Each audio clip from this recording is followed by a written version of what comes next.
Okay, this is a tutorial for what I call the Fundy Bag.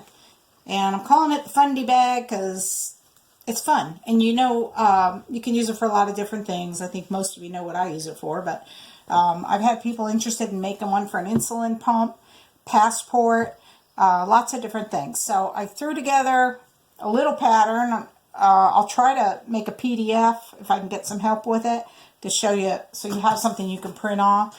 But this is how I made it. I'm going to put this aside. Okay, I have a piece of 45-inch woven cotton fabric. I didn't want any stretch because it needs to be sturdy. This is the way it came off the bolt. So fold it again. And I'll try to make sure I'm mindful of how this camera is. It's on my phone. I don't have the right tripod, all that jazz. So there it is. Okay.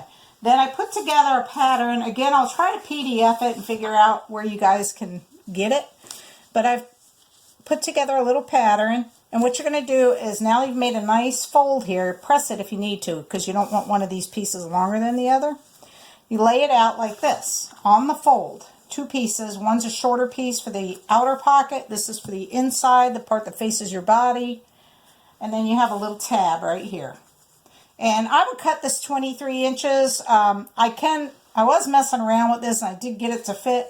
But, make sure you have, for this part, at least 23 inches. And then you're going to want some bias fabric, or you're going to want to buy bias tape. So, that's how you lay it out. Now, I've already, and then you cut it out, and you'll have two of these. When you open it up, it'll look this shape. This is the batting I'm using.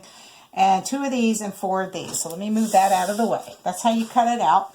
Okay, then this is the batting I use. It's a fusible 100% cotton batting. And I put one of these in between each piece, and I'll show you as I go along. So you need enough batting for that. And I wish I could give you the right amounts of everything, but I'm really bad at that because I always buy extra because I use it for projects. But probably you don't need to cut that many. So maybe another 23 inches of batting, whatever yardage that is. You also want to cut out a little tab. Use this, and you need only two of those in batting. I like everything soft. If it's going to touch my body, I want it soft. Okay, so that's my batting. The next thing you want to do is, if you're going to use bias tape, and I'll explain all that as when I sew it together, how the bias tape goes. On here, I use the same fabric.